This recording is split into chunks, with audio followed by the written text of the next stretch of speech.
Oh, mine been cut off? I think we're live now. All right. Go ahead. Hi, everyone. Welcome to Live Chat Wednesday. Thanks for coming. If you have any questions about a topic or something related to the craft business, please just pop it into the chat there.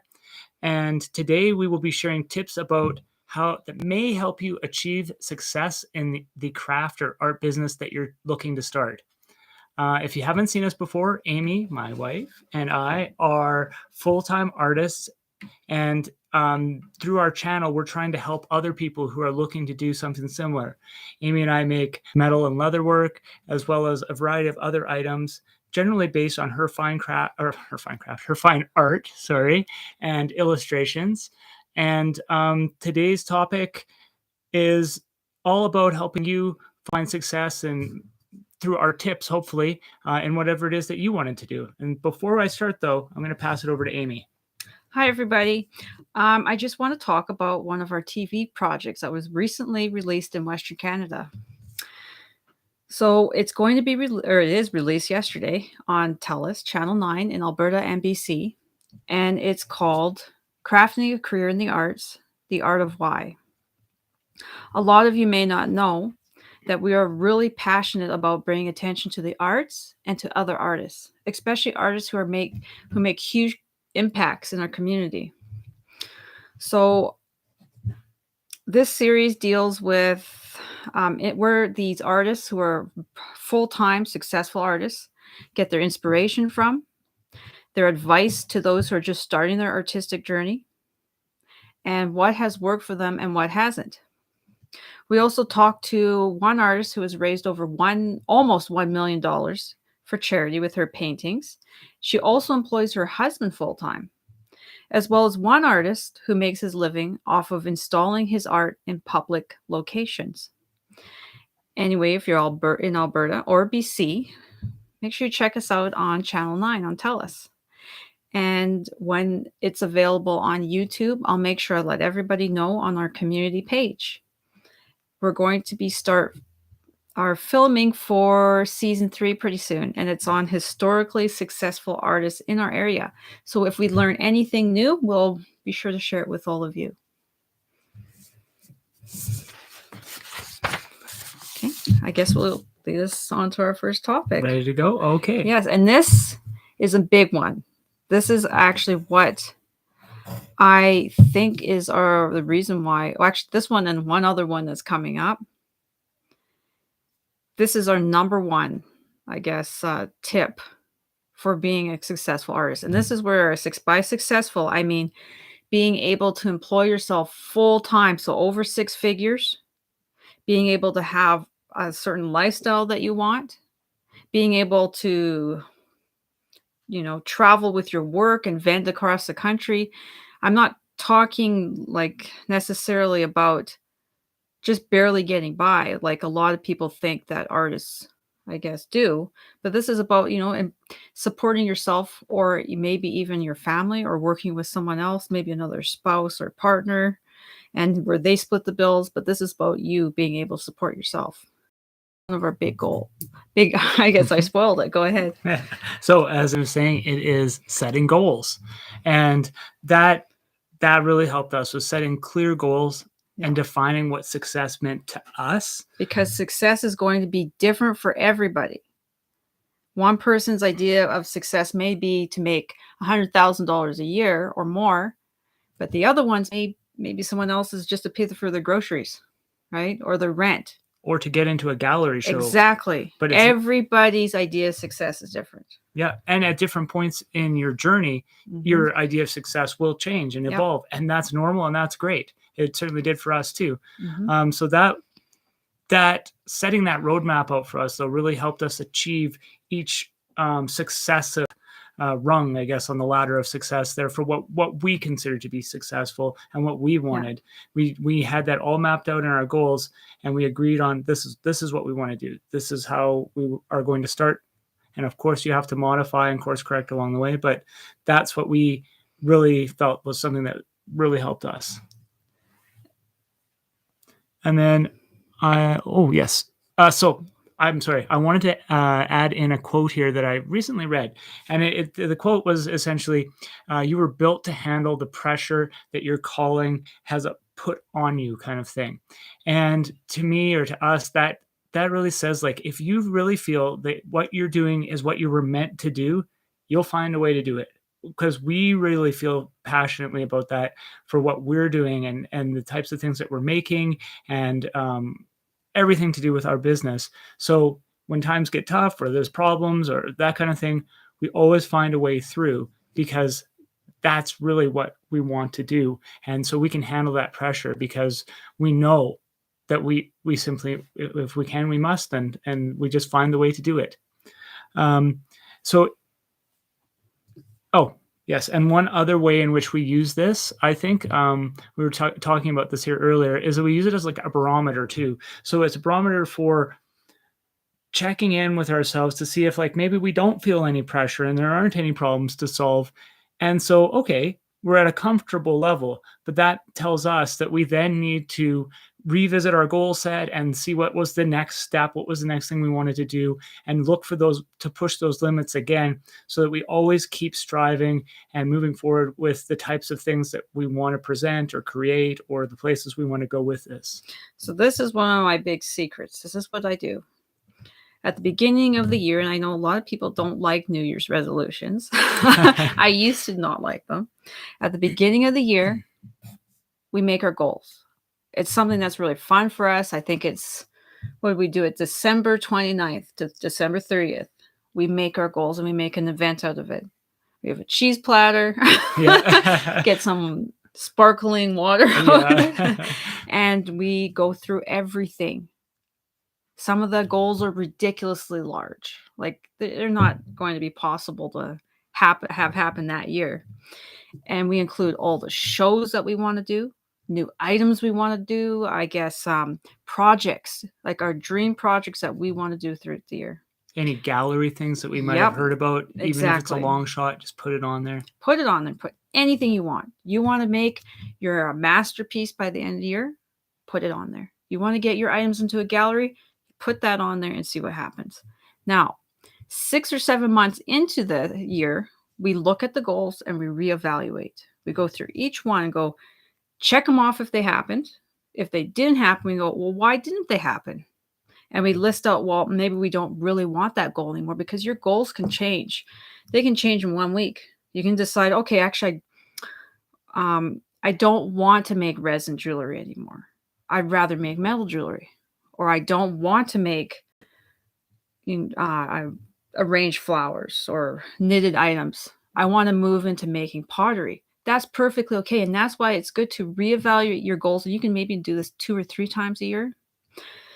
Then you can actually kind of plan out your clear path on how you will get to those goals. And that's what I do. I break it down. I go, well, I want to get into one gallery event for my paintings. And so I'll go, okay, I'm going to do this, this, and this to get to that gallery bit. And if it doesn't happen, I have to go, well, why didn't it happen? Well, maybe I wasn't ready. Maybe my paintings weren't up to standard. Or maybe I was too busy. So what else can I change or maybe not do so I can focus on that one goal?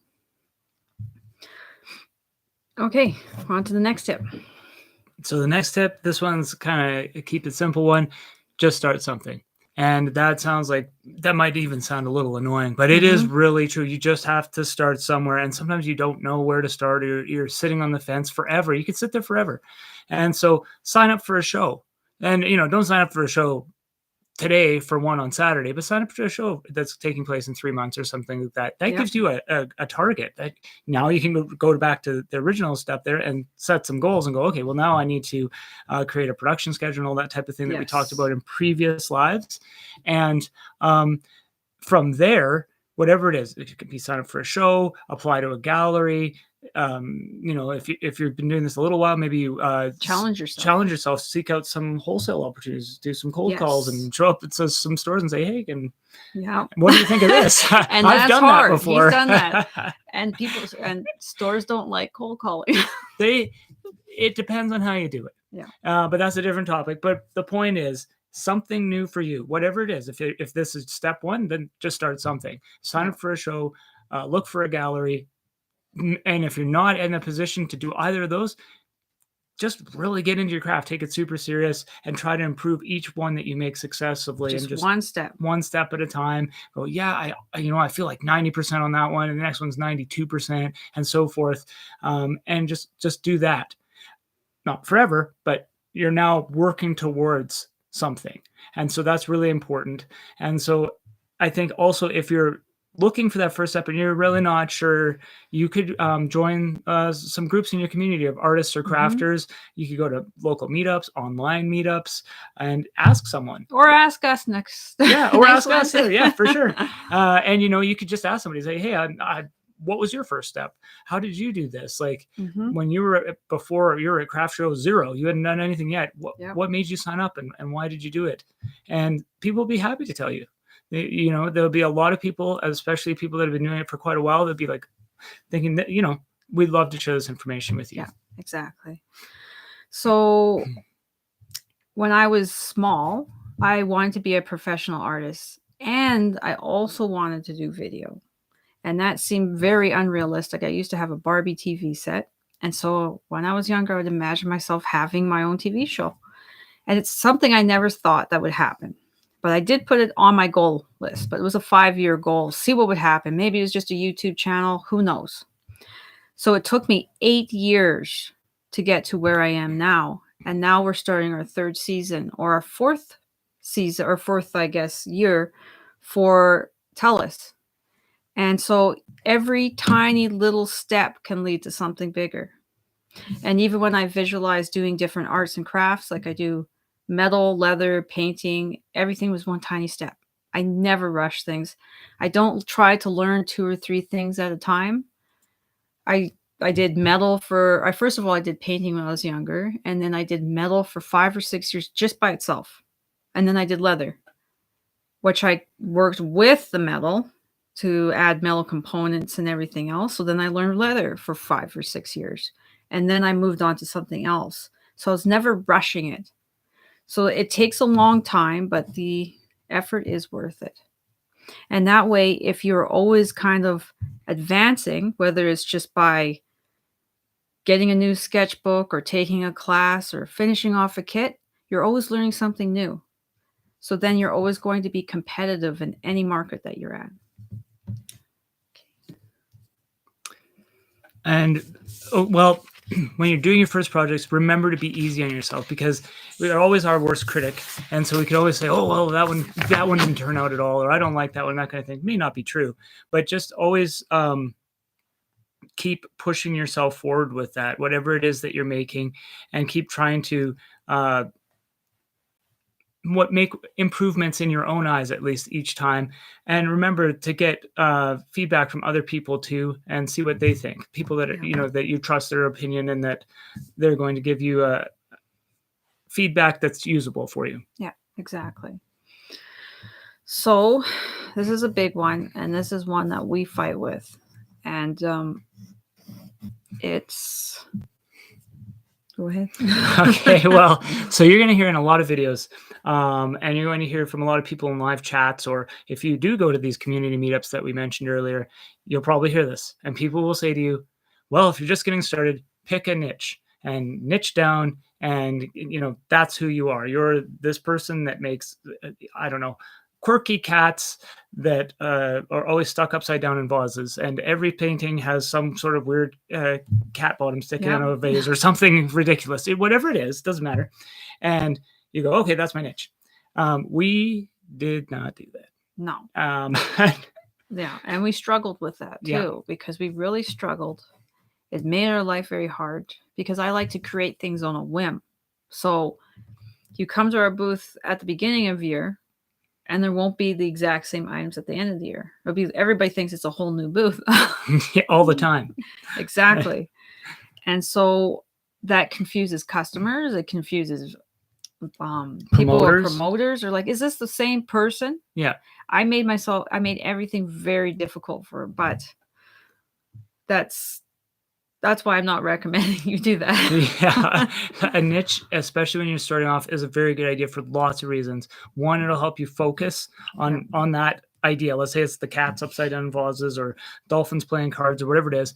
And then 2, it will help you in terms of getting into shows. Yes. And that might sound like, Yeah. Why is that? But a lot of shows, they don't know what to do with you if you're in too many categories. They're all Yeah. categorized, in case you didn't know, because we didn't know when we started. We just Yeah. thought you apply, it's juried, they like it, they let you in. Exactly. Not the case. If you do kitchen items, say you do wooden cutting boards, and all of a sudden you do toys, they may only let you in for one category. Yeah. Even if it's all wood. Yeah. Exactly. You're not just in the wood category. You're now in kitchen and toys. And in our case, we're in many categories. Yeah, many categories. I talk to a lot of these shows annually and say, well, could we be also added to that category in addition? And so that takes some time to build into that too, because at first they're going to tell you, in many cases, they will probably say, no, you have to pick 1 or 2. And if you already built up your inventory in 5 categories, not great news. Exactly. Then you have to build up your inventory in 1 category, but then the next show, it may be too much of that 1 category. Yep. And then they go, well, we're already full of cutting board makers. Or jewelry. Or jewelry is the constantly full. Yeah. And so it's best to niche down. We actually say niche in Canada. I was trying to remember to not say it like that. I was like, say it one way or the other. And the most successful artists that we have encountered so far are in 1 genre or in 1 niche. Yep. Yeah. And I really want to add this, though, to the importance of making sure you create what you want to create with your ideas. So, when we see this a lot, there's new artists, new crafters, new vendors, and they'll make what someone else is making at the show, or what we're making at the show, or just the most popular thing right then. And none of those are like the best place to go with it, because each person that wants to do this is a creative person, and they have something they really want to express inside of them. And for myself, what I really want to express is not someone else's thing. I want to express my thing, who I am. And when I go to the booth, I can get very passionate, and I might sometimes be on here too, but I get very passionate about talking about the work, because it's exciting to me. I'll recall the story. This is why we made it. This is what went into it. Amy did this, and then I did that, and we came up with this idea together, or my wife done this, and just look at how amazing this is, and here's why, and here's a whole story behind it, and the concept, and the person goes, really? And then what happens, or what happened before that? And then I just talk their ear off, and I tell them all about it. I do the same. Yeah. I'm especially bad if I'm talking about Amy, so I'll just talk about it forever. And but the point is the passion. The passion is there. That's what sells the work in a lot of cases too. The final thing, I mean, of course, the person is looking at it, they're interested in it, they already like it. Yes.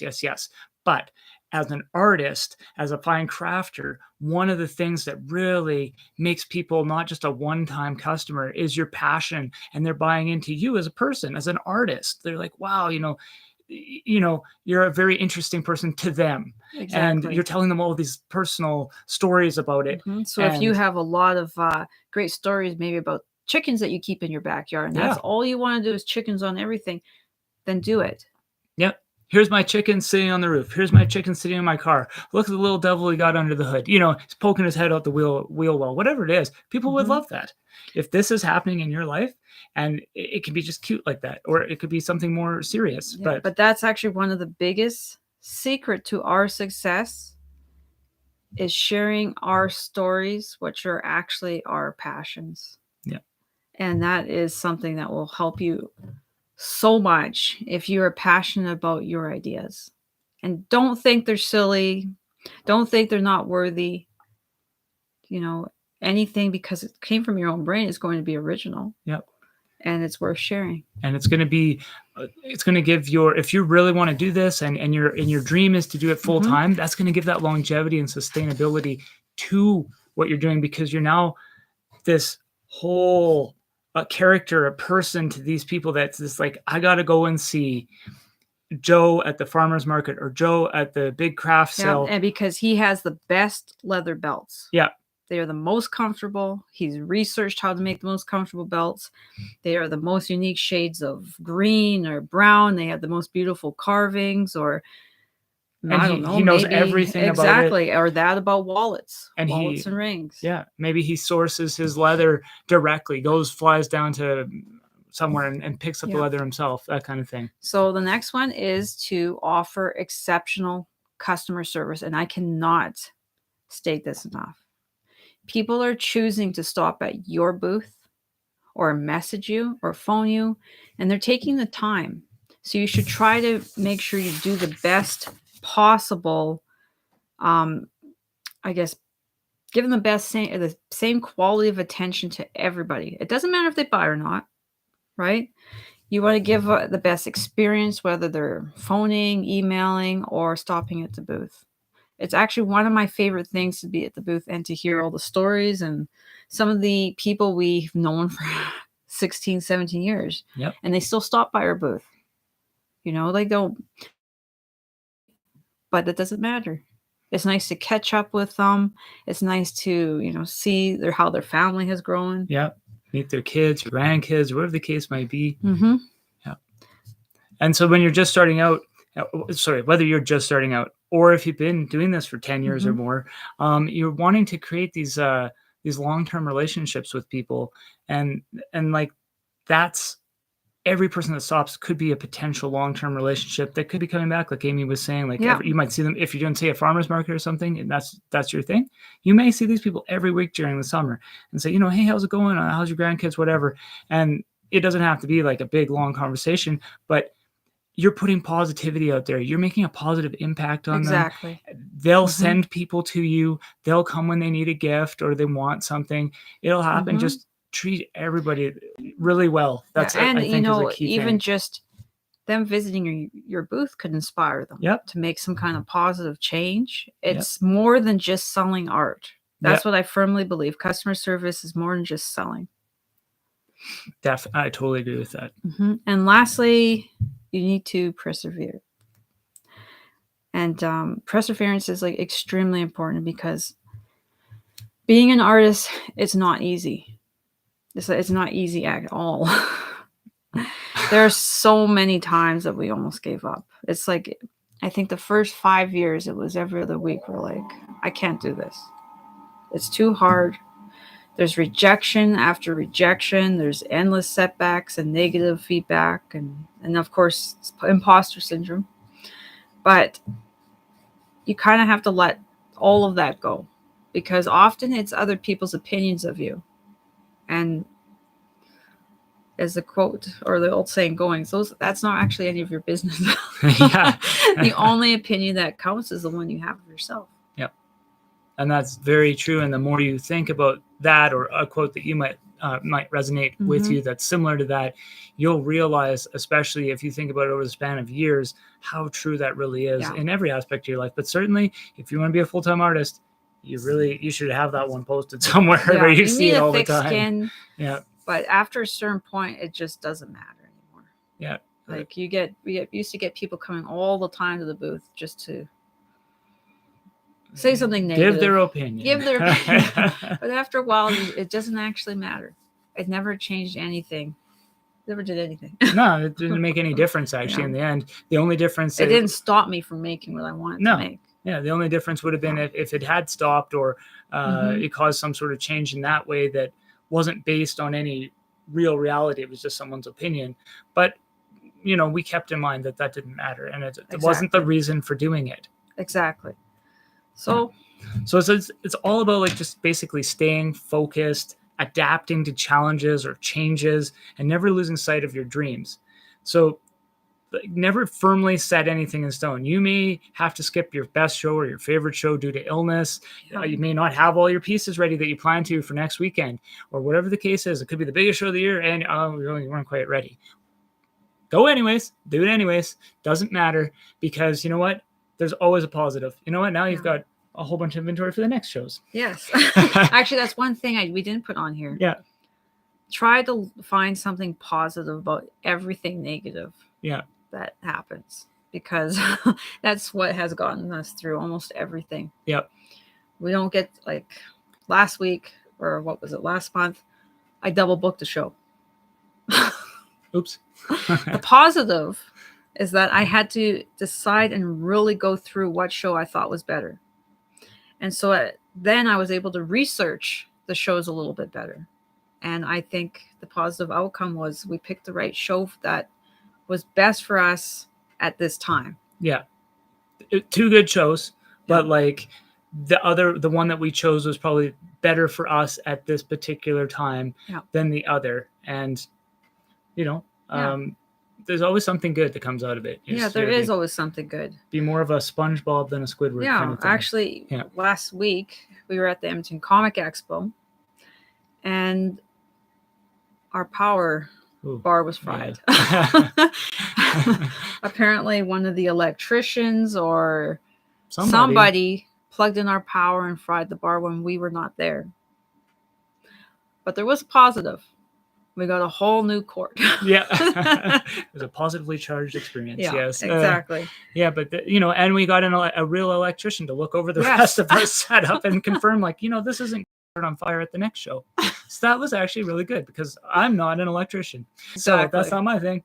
And that was his, and he was very nice about it, and it all worked out. Yeah, he looked over everything. Yeah. He confirmed that Tanner did the wiring right. Yeah. He's like, no, these are good. It's just something went wrong somewhere else. And we don't know who or what did it because we weren't there. He wasn't there. Yeah. Well, but it avoided our booth from starting on fire. Yeah. Very good. So I guess there's no questions. So yeah. So, I mean, I guess if there's no questions, I don't see any popping up. Thank you so much for coming and watching and being here with us tonight.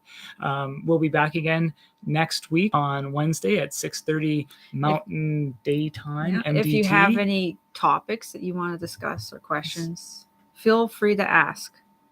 We can kind of go take a deep dive into any of the questions or suggestions that you want.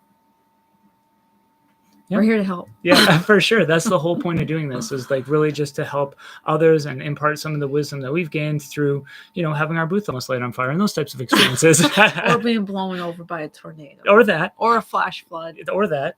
Or there's things that happen. And, we weren't always prepared for those. But in hindsight, we can definitely tell you how you might prepare for some of those things and other things too.